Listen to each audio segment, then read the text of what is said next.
I mean, anyone could argue with me, honestly, why one is better than the other, where I think they both have pros and cons. The thing that interested me the most about this, and this is where we want to bring in the Woody Allen connection, is the writer. Now, when the series, this adaptation series for 2020 was being released, I actually didn't know much about the writer. I know people loved his first book. I didn't know he wrote over 10 books. He's a well-acclaimed writer. He's a screenwriter. He's done so many, he's been in Hollywood. He's an author. He's very well loved. But in recent years, he's been called an SJW. And when people saw this, it's now a woman and it's, all this diversity, perfect time, Me Too movement now, Nick Hornby's doing this female version of fucking High Fidelity. This guy's a fucking SJW and I don't want to watch it no more. So I found a clip. You just put Nick Hornby, what's the word I'm looking for? Not SJ. Yeah, actually, Nick Hornby, SJW. And the first thing that'll come up is why the High Fidelity series didn't need to be made. But let me play this clip where Nick Hornby, and this is him talking about his most recent book, and the YouTube comments were a lot of people like him, but a lot of people are saying he's just a social justice warrior now. He's so woke now. He's just trying to appease for diversity, and he talks about High Fidelity at the end. But again, I'll relate this to Woody Allen in a moment. Let's have a listen. Today, we have the privilege of chatting with you about your new novel, Just Like You, which is your 19th book. It's a modern love story with a younger working-class Black man, an older middle-class white woman, and I have to say the age gap is not insignificant between them. And their romance is unfolding with the backdrop of the EU referendum. Yeah. I'd love to know more about why you chose those characters as your protagonists. The idea of the couple came from observing a very warm relationship in a shop. One person behind the counter, the other person the customer, and those class differences and age differences were there. And I just started to think about all the things that would stop them ever from getting together. She's got a degree and he hasn't, and he's young and she's older. But then I started to wonder how much of these were constructs. One of the things that attracted me to writing about Brexit and Just Like You is that I was writing about people's confusion and how all of us were lured way out of our comfort zones to get very angry about things we didn't understand. My favourite part of the book was Joseph's bluntness, especially when he was faced with questions that were well-intentioned but ultimately ignorant. As somebody who's mixed race, I have had questions like that before. It seems like an innocent question, but if you respond bluntly, as Joseph does, they kind of scramble and try and make it not about race when ultimately that is what it is about.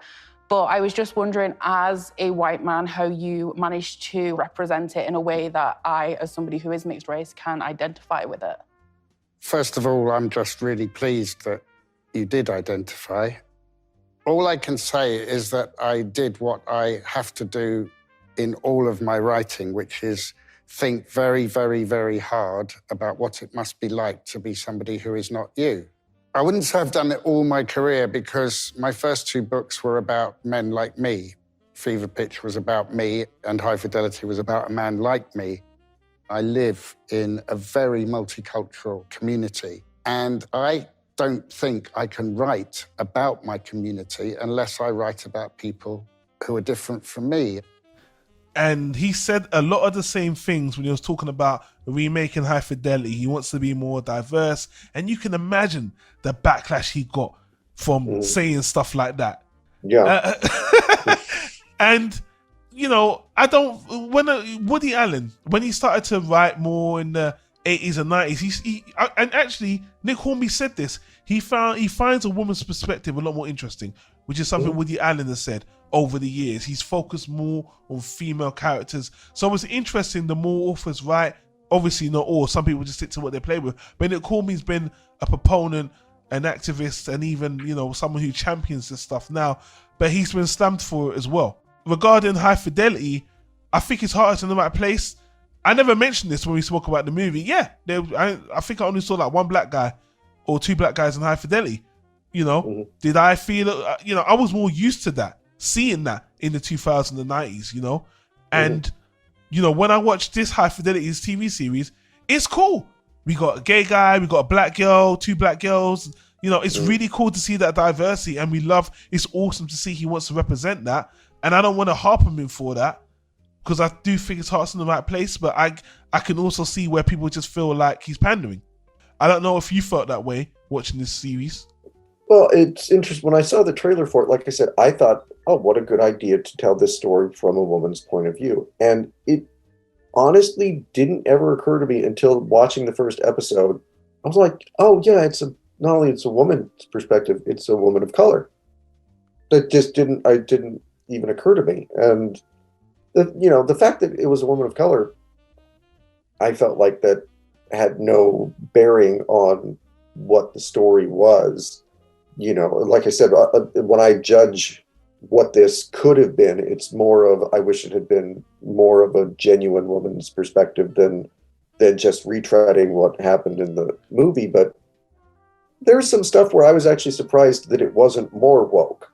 Like the fact that, she had been dating the character, the Simon character that works in her shop, and then discovered that he was gay.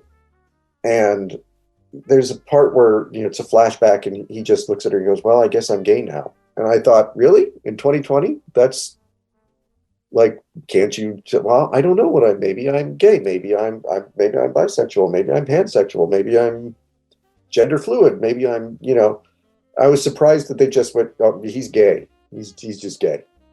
But the fact that the character of Rob, one of her top 5 is a woman, I don't know if some people pointed at that and said, oh, see, that's woke bullshit. I just looked at that and I went, yeah, no, that seems like I can see that. That's an interesting kind of perspective to take.